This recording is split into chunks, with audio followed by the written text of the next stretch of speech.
guys, it's Tommy here and welcome to a brand new Liverpool news video where we will talk about Jurgen Klopp's latest comments on his future. And he said sadly that the plan is for him to leave Liverpool at the end of his contract, which is in 2024. So make sure to savor every single game that Liverpool have under Jurgen Klopp, because we will look back at this as the golden era, the modern day for Liverpool. This is the best era of that in the past 30 years, since basically 1990.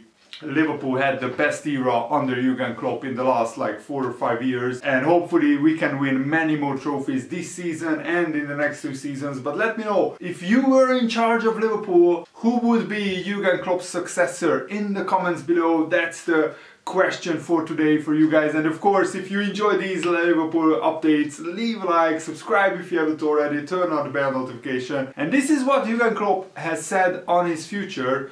The plan is still the same, nothing has changed, and if I decide to leave in 2024, either way, it will be nothing to do with the quality of the squad. All we do is for the long term, this club must be even better when I am not here anymore. That's the plan. So first of all, the great news is that he said if I decide to leave and not when I decide to leave. So he left the door just a little bit open for Liverpool to extend his contract. He's still, not decided. He still hasn't decided whether he will stay beyond 2024. But the very encouraging news for Liverpool fans is there is a possibility of Liverpool extending Jurgen Klopp's contract for maybe another 1 or 2 years, and I think we should ask him before his last season, so not this summer but next summer, and then we will go from there. And if Jurgen Klopp decides to leave Liverpool and take a sabbatical of just 1 year of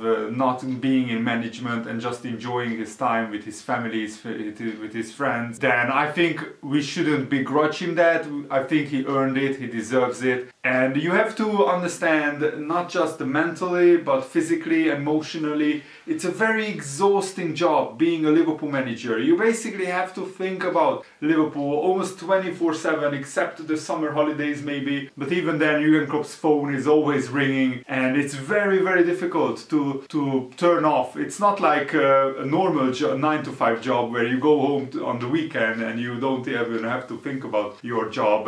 Jurgen Klopp every single day is almost constantly thinking about Liverpool and the tactics and everything. And one of the potential successors, of course, is Pep Yinders, who is now assistant manager of Liverpool, and he already has very strong responsibilities at Liverpool. The big question is, can he do it as the main man, the manager of Liverpool? I think if there are no better candidates around, he should be given a chance. But who knows, maybe Steven Gerrard will do wonders with Aston Villa. I would love to have somebody like Ten Hag at Liverpool maybe in the next couple of years, or Julian Nagelsmann, who is doing great things at Bayern Munich. He's still a young German manager and I think he would be great at Liverpool as well. So Liverpool will definitely do their due diligence. And I still vividly remember Jurgen Klopp's first press conference when he came in and he was unveiled as the Liverpool manager. He said, it's not that important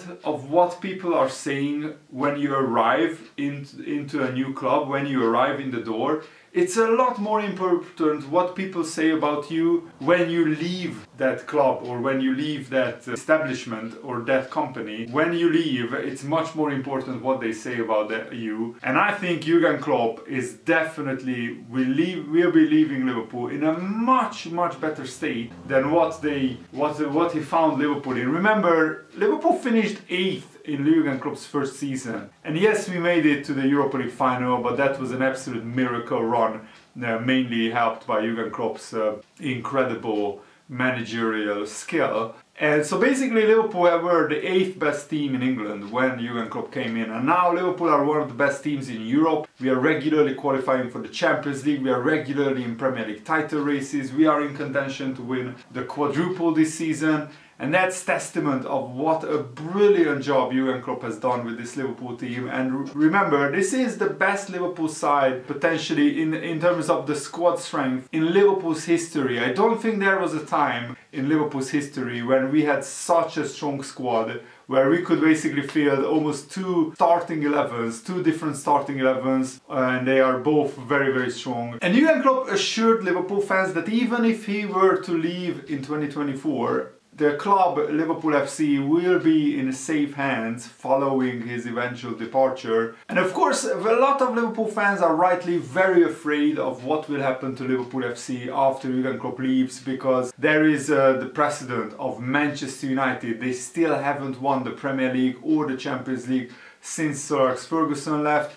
It's also the case of Arsenal. Since Arsene Wenger, they have been in free fall, and for the first time in like 25 years they didn't even qualify for a European competition last season. This season Arsenal is starting on an upward trajectory. They could make the top 4 again, but the rebuild took a long time for Arsenal, and at Manchester United the rebuild is still ongoing, and it's very difficult to see Man United winning the Premier League title anytime soon. But Jurgen Klopp said it's just doing the right things, employing the right people in the right kind of positions, putting them there. That doesn't mean you win the title, it just means you have the right people for the right job, so you use them. These people, we have a lot of them here at Liverpool at the moment, then that's the plan, that things will be good after I leave. And Jurgen Klopp is trying everything to win as many trophies as possible, because he is well aware of the fact that people will look back at this Jurgen Klopp era and they will judge the squad and the Jurgen Klopp era by how many trophies Liverpool won. And it's incredibly difficult, probably the most difficult in Premier League or English football history, because English football now has the 3 best teams, probably the 3 best teams of the 5 in Europe. Chelsea, Man City and Liverpool are 3 of the 5 best teams in Europe right now, and they are all competing for the Premier League and for other domestic honors and for the Champions League as well. So it's incredibly hard to win trophies. And Jurgen Klopp even for 1 second said, like, imagine how many trophies Liverpool would have won if Man City were not at this level. But they are here, they are at this level, and we have to compete with Man City, we have to compete with Chelsea as well. It's a big question whether Chelsea will keep this up in the next 5 or 10 years without the ownership of Roman Abramovich, because the Roman Abramovich, you can say a lot of things about him, but one thing he was a brilliant owner for Chelsea in terms of winning trophies. He didn't really care about as much as profits or profit margins. He wasn't an owner like Arsenal's owner, Stan Kroenke, or Man United's owner, Glazer family. They are happy just to make a lot of money, and they are not really focused on winning trophies. Chelsea was all about winning trophies. Even winning the Champions League wasn't enough to keep some managers in their job. I vividly remember, I mean, who would sack Jose Mourinho, Chelsea's most successful manager ever in their history? They had 1 bad season and he was sacked by Roman Abramovich. That's how ruthless Abramovich was. My point is that Chelsea with another owner might not be focusing this much on just winning trophies.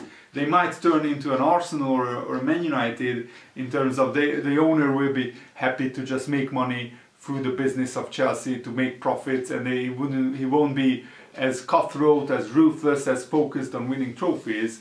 And that's good news for Liverpool, but it's bad news for Chelsea potentially. And the purchases of Diogo Jota and Luis Diaz definitely indicate that Liverpool are very much looking at the safeguarding the future of the squad, and we are trying to slowly transition into a squad with younger players. We still have Thiago, Henderson, Mane, Salah, Firmino, who are all will either turn 30 years old or they are above 30 years old. We have James Milner as well. So that's 6 or 7 players in the squad who we definitely need to probably replace in the next 3, 4, 5 years, and maybe in some cases even sooner. And that will be the biggest job of Jurgen Klopp, and that's my main point of why I want Jurgen Klopp to maybe stay another year. So for him to oversee this transitioning of the next generation of Liverpool FC's players, Jurgen Klopp would be the best man to do that. And Jurgen Klopp said the plan is the future of the club. What we are constantly working on is that everything is in place, that the things we do are not just for me, not for us, not for this generation, they are for a long time. So many things we try to improve here over the years.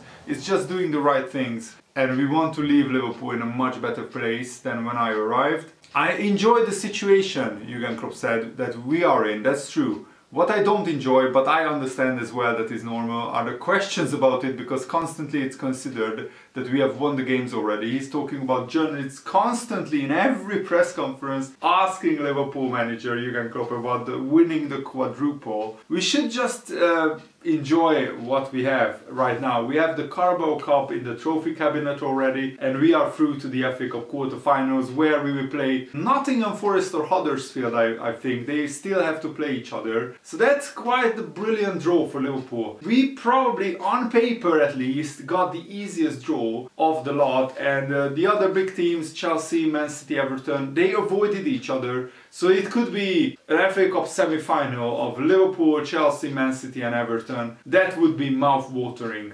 Absolutely. Whoever Liverpool gets from those three teams, that would be an absolute cracking game at Wembley. But Jurgen Klopp said there are always a lot of games in between. I really want to win against West Ham today, but if we lose, you will all sit here and tell me that the title race is over. That's the problem with modern media and modern football, that they are always building up clubs and teams and managers just so it's even more sensational when they fall down, when they fail. If Liverpool win maybe the Champions League and the League Cup, it's a brilliantly successful season. But because they are building it up, that Liverpool are going to win the quadruple, or they have the chance to win the quadruple, if they don't win the quadruple, the media can call that a failure. Where winning even two trophies in any season in Liverpool's history or in Liverpool's seasons, it's a massive success. Even if we just win the FA Cup and the League Cup and finish second and don't win the Champions League, that's a brilliant season. That's a massively successful season. And so, but that's how modern football works, that's how modern media works. So let me know, what do you think about Jurgen Klopp's future? Do you think he will stay beyond 2024 or not? Let me know in the comments below. And Paul Merson also said that Luis Diaz's recent superb performances for Liverpool will have attracted the eyes of opposition clubs. He said he has come in and caught everybody by surprise. Defenders wouldn't have watched him much or known much about him, and he has taken them by surprise. Now all of a sudden he's on the radar, and this is when you've got to produce. He's in opposition team talks now. What teams are discussing how to set up against Liverpool, who to stop. It's not just Salah and Mane and Jota they are talking about, it's Luis Diaz, so it's a different game for him now. And this is where we are going to see what he is made of. The top players carry it on. He will be a marked man. I don't mean in a vicious way, but teams will adjust and try to stop him. And Luis Diaz still is an embedding in period, but how he took to Liverpool and how he seamlessly integrated into the Liverpool team is a compliment and testament to brilliant scouting by Liverpool. To find a player in Porto, we don't usually sign players from Porto, they don't really play the same way as Liverpool, and the Portuguese league is a lot different to the Premier League. But to sign a player from Porto and for him to come in and play for Liverpool, and he looks like he's a player from the Liverpool Academy. He looks like he has been playing for Liverpool for 5 years. That's how seamlessly he fits into the Liverpool style of play, the Jurgen Klopp style of tactics. So I think that it was a brilliant scouting job by Liverpool's scouting department. And also massive news reported on Manchester City's official website is that Manchester City's potentially best centre-back, Ruben Dias, he has a hamstring injury. He picked it up recently, and Guardiola estimated that Ruben Dias could be out for 4 to 6 weeks, which is very significant because Man City have a very tough run of games. They are not in great form. They were desperately lucky to win at Everton because the Rodri handball, it's clear as day that it should have been a penalty, and if Everton score that, it's 1-1 and Man City pick up only 1 point from the last 2 games. Tomorrow is the Manchester derby, Man City Man United, without Ruben Dias, and also Nathan Ake is injured. They only have 2 fit centre backs, so it will be a big question how Man City will cope with without Ruben Dias, because he's like their Van Dijk basically. He's like their best centre back. And yes, they have a huge squad. They will cope with injuries fine, but let's hope that Man City will struggle a little bit and drop further points, because Liverpool need it. Liverpool probably won't win every single game between now and the end of the season, so we will need Man City to drop further points to catch them. And the Liverpool-West Ham game tonight will be incredibly difficult, but it looks like West Ham have quite a lot of players missing. Ryan Fredericks and Masuaku is an injury doubt. Thomas Souček is also nursing an injury. Yarmolenko has been training, but he won't travel to Liverpool. I don't think he's quite ready, the manager said. And of course, with the horrible things going on in Ukraine, it's fair for West Ham to give him all the time that he needs. So Liverpool need to beat West Ham just to put further pressure on Manchester City tomorrow, but it will be a tough game. West Ham are going for the top 4. I don't think they will make it. Man United and Arsenal have better squads than West Ham. West Ham are a little bit short up front. If Antonio gets injured, who will play striker for them? But it will still be a very, very tough game for Liverpool. But I'm really looking forward to it. Thanks for watching, guys. Hope you enjoyed this. Have a nice day. See you later.